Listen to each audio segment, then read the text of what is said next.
আসসালামু আলাইকুম। দেশ এবং প্রবাস থেকে যারা আমার এই প্রতিবেদনটি দেখছেন সবাইকে আন্তরিক শুভেচ্ছা ও অভিনন্দন জানাই শুরু করছি আজকের এই প্রতিবেদন। তো বন্ধুরা, অনেকেই জানতে চান যে রোমান ভাই, আমরা একটি গরুর খামার করতে চাই, তো কি গরু দিয়ে শুরু করলে ভালো হবে? আমরা কি গাভী গরু দিয়ে শুরু করব নাকি ফ্যাটেনিং দিয়ে শুরু করব?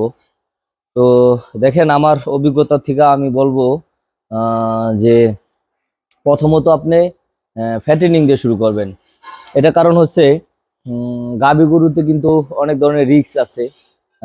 যেহেতু এটার দুধের মার্কেটিং এর একটা ব্যাপার থাকে।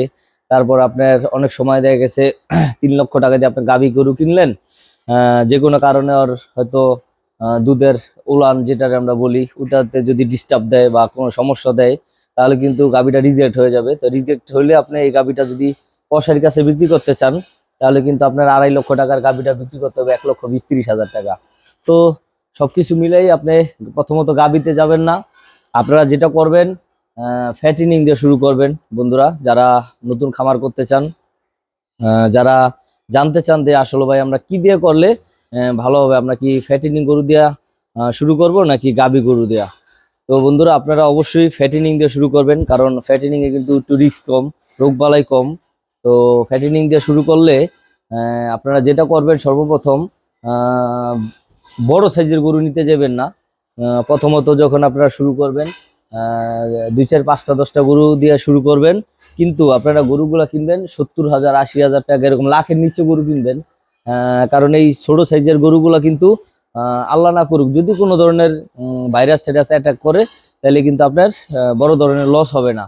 আর আপনারা যদি প্রথম স্টার্টিং এ যদি মনে করেন আপনারা 1.5 লক্ষ টাকা 1,20,30,40 গরু কিনেন, তাহলে দেখা গেছে এই ধরনের গরুগুলো যদি ভাইরাস অ্যাটাক দেয়, যেমন যেমন গরুতে এফএমডি হয়, তারপর আপনার লাম্পি যে skin disease, lumpy skin LSD যেই ভাইরাসটা আছে, তো এইটাও কিন্তু অনেক সময় অ্যাটাক করে খামারে। তো এই ধরনের রোগগুলা যখন আপনার বড় গরুর রূপে এফেক্ট করব, তখন কিন্তু আপনার গরুগুলা একদম শুকায় যাব, গরুগুলা শরীর থেকে মাংস কমে যাব, তখন আপনি বড় ধরনের লস করবেন। তো এই কারণেই বলতেছি যে আপনারা যারা প্রথম স্টার্টিং এ খামার চালু করবেন, আপনারা অবশ্যই 70,000 75 80 এরকম রেটের গরু কিনবেন। যদিও আপনার কোনো ধরনের জায়জামাল হয়, ওরকম বেশি একটা প্রবলেম হবে না। সুন্দরভাবে আপনারা পরিচালনা করতে পারবেন ছোট গরু দিয়ে। আর আপনারা যখন প্রথম শুরু করবেন, অনেকেই জানতে চান যে আমরা কি গরু নিব, দেশি গরু নাকি ফ্রিজিয়ান গরু? তো দেখেন, মাংসের জন্য যেটা আপনারা যদি করেন, এখানে বিষয় হচ্ছে দুইটা। এক হলো কুরবানির টার্গেটে যদি গরু লালন পালন করেন, তাহলে আপনারা শাহিওয়াল এবং দেশির দিকে ফোকাস করবেন। আর যদি আপনারা কসাই কাটার হিসাব করেন, মাংসের হিসাব করেন, তাহলে আপনাদের অবশ্যই অস্টাল, জার্সি, ফ্রিজিয়ান, করস এই ধরনের গরুগুলা নিতে হবে। এই যে আমার এখানে যে গরুগুলো আপনারা দেখছেন, এগুলো কিন্তু আমরা মাংসের জন্য নিছি। তো এগুলা কিন্তু আমরা কসাই কাটা গরু বলি। তো এগুলা আমরা শীতে সেল করে দিব বন্ধুরা। এগুলা কিন্তু প্রত্যেকটা গরুই আমরা মাংসের জন্য নিছি। তো আমাদের উদ্দেশ্য ছিল কিন্তু মাংসর, যেহেতু শীতের সময় বাজারটা অনেকটাই চড়া হয়ে যায়। মাংসের বাজার সর্বোচ্চ বাজার থাকে এই ডিসেম্বর, জানুয়ারি, ফেব্রুয়ারি, মার্চ, এপ্রিল এই মাসগুলোতে সর্বোচ্চ বাজার থাকে। তো এই সময় আমরা এই গরুগুলা সেল করব। তারপরে আমরা যে গরুগুলা ক্রয় করব কুরবানির জন্য, সেই গরুগুলো কিন্তু অবশ্যই শাহিওয়াল হবে এবং দেশি ব্রিডের হবে। এবং আপনার যত সৌন্দর্য, ওই সময় কিন্তু আমরা সৌন্দর্যের দিকে ফোকাস করি। আর এই সময়টা এখন আমরা যে গরুগুলো লালন পালন করতেছি, এই গরুগুলো কিন্তু আমরা মাংসের ফোকাস করতেছি, কারণ এগুলো আমরা কসাইদের কাছে অথবা বিভিন্ন প্রোগ্রামে বিক্রি করব। তো এই কারণে আমরা এগুলা লালন পালন করতেছি। তো বন্ধুরা, আপনারা এই সময় যারা গরু লালন পালন করবেন, কুরবানির পরে যারা গরু কিনবেন, তারা অবশ্যই ফ্রিজিয়ান গরু কিনবেন, অস্টাল, করস এই ধরনের, জার্সি এই ধরনের গরু কিনবেন। এবং আপনারা কুরবানির আগ মুহূর্তে, যখন এই যে শীতের পরে জানুয়ারি ফেব্রুয়ারি মাসে, ফেব্রুয়ারি মার্চ মাসে যারা গরু ক্রয় করবেন, তারা কিন্তু অবশ্যই কুরবানির টার্গেটে গরু লালন পালন করবেন। এবং ওই গরুগুলো কিন্তু বর্ধনশীল এবং যত সৌন্দর্য, ওই গরুগুলো আপনাদের এরকম ভাবে কিনতে হবে, মাথা থেকে একবারে মানে মানে ল্যাঞ্জা আমরা যেটা বলি, গরু লেস পর্যন্ত একবারে আপনাদের পুরা দেখতে হবে নিখুঁত ভাবে। কুরবানি গরুগুলো কিন্তু খুঁত থাকলে চলবে না। তো বন্ধুরা, আহ, আমি আশা করি আপনারা বুঝতে পারছেন যে যারা খামার করবেন প্রথমত ফ্যাটেনিং দিয়ে শুরু করবেন, কারণ ফ্যাটেনিং কিন্তু লস কম। আর যখন আপনি আস্তে আস্তে বুঝতে পারবেন, এই সেক্টরে কিন্তু শিখার একটা ব্যাপার স্যাপার আছে। যেমন আমি মাঝে মাঝে ডাক্তারদের বলি যে আপনারা পড়ালেখা করে ডাক্তার হয়েছেন, আর আমি কিন্তু আমার প্রতিষ্ঠানে লস দিয়া ড্যামারেন্স দিয়া আমরা কিন্তু মোটামুটি 5টা বছর সময় দিলাম এখানে আইসা। তারপরে এখন আলহামদুলিল্লাহ মোটামুটি অভিজ্ঞতা যা হয়েছে, মানে আমার এই খামারের প্রাথমিক যে ট্রিটমেন্ট আছে এগুলো কিন্তু আমি দেই যখন মানে জরুরি দরকার ছাড়া আমার এখানে আমি ডাক্তার ডাকি না। আর বন্ধুরা, তো এখানে একটা শিখার একটা ব্যাপার সেবার আছে। তো আপনারা যখন ফ্যাটেনিং দিয়ে শিখবেন তখন আস্তে আস্তে আপনারা গাভী গরু শিট করবেন এবং গাভী গরু বাড়াইবেন, কারণ গাভী গরুতে কিন্তু প্রফিটটা অনেক ভালো। কারণ আপনি দুধের যে যোগানটা দিবে ওটা দিয়ে কিন্তু আপনার গরু চলবে, এবং আপনার বছর শেষে যে বাছুরটা আসবে, এখন বর্তমানে যদি আপনি ভালো সিমেন্ট দেন গরুকে, তাহলে কিন্তু আপনার মোটামুটি একটা বাছুর দুধ সারান দিলে কিন্তু আপনার 70,000, 80,000, 1 লাখ টাকা প্লাসও বিক্রি করা যায় একটা বাছুর। আমি ওদিন এক বাসায় এক কৃষকের একটা বাছুর 8 মাস বয়স, তো আমি বললাম যে 1,15,000 টাকা পর্যন্ত আমি দাম দিছিলাম। তো এই যে ভালো ব্রিডের যে বাচ্চাগুলা, এগুলা কিন্তু আপনারা ওই গাভীর থেকে পাবেন, এবং আপনারা যখন গাভী লালন পালন করবেন তখন কিন্তু আপনারা এখান থেকে ভালো একটা প্রফিট পাবেন। তবে গাভীটা প্রথমত না, গাভীটা কিন্তু আপনি ফ্যাটেনিং দিয়ে শুরু করে যখন আপনার অভিজ্ঞতা হবে তখন কিন্তু আপনি গাভীতে যাবেন।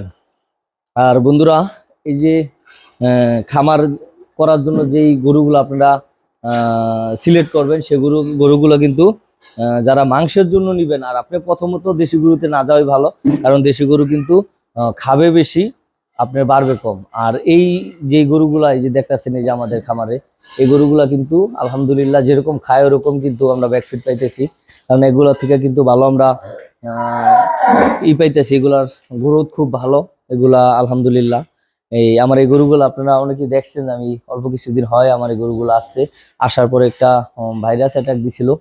তো আলহামদুলিল্লাহ এখন মোটামুটি অনেকটাই সুস্থ আছে, মানে সুস্থ, পুরোপুরি সুস্থ আলহামদুলিল্লাহ। এখন আমার গরুগুলা সব ঠিকঠাক হয়ে গেছে আলহামদুলিল্লাহ, এখন গরুগুলা ভালো পরিবর্তনের দিকে আছে।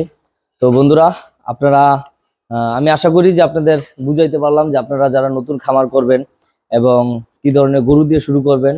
আর সর্বপ্রথম আপনারা বেশি গরু দিয়ে করবেন না, 5 থেকে 10টা গরু দিয়ে শুরু করবেন, তারপর আস্তে আস্তে আপনারা গরুর পরিমাণ বাড়াইবেন। তো বন্ধুরা, এই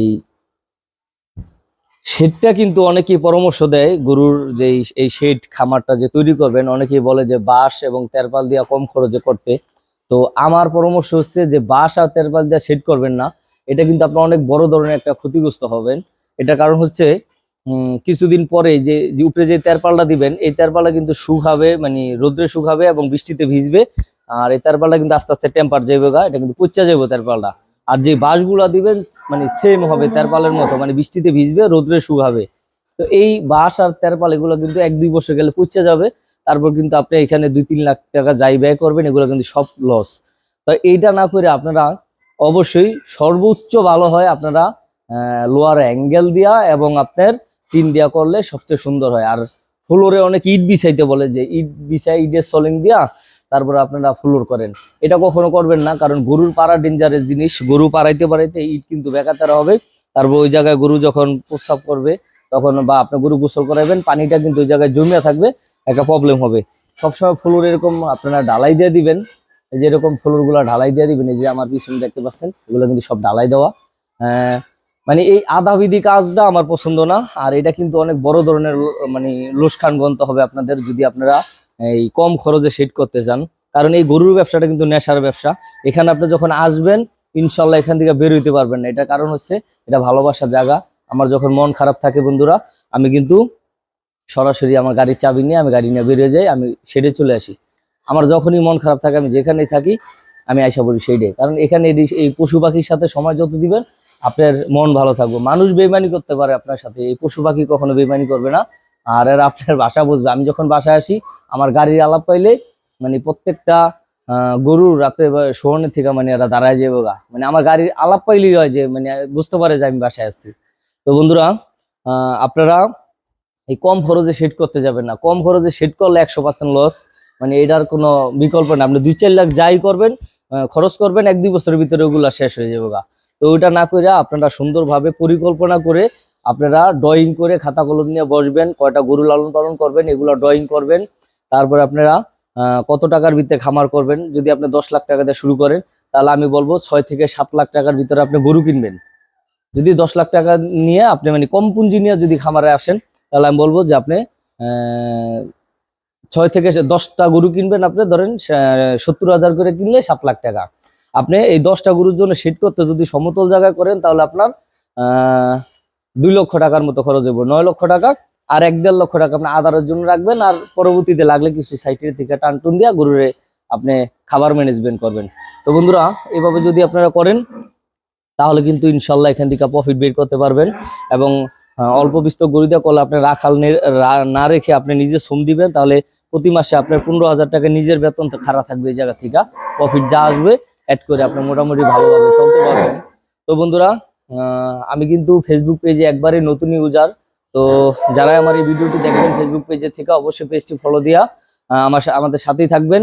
এবং ভিডিওটি ভালো লাগলে লাইক কমেন্ট শেয়ার করবেন। আর যারা ইউটিউব চ্যানেল থেকে ভিডিওটি দেখবেন অবশ্যই ইউটিউব চ্যানেলটি সাবস্ক্রাইব করবেন এবং ভিডিওটি ভালো লাগলে লাইক কমেন্ট করবেন। তো বন্ধুরা যদি ভিডিওটি একটুও ভালো লেগে থাকে অবশ্যই লাইক কমেন্ট শেয়ার করবেন। সবাই ভালো থাকবেন। আল্লাহ হাফেজ, আসসালামু আলাইকুম।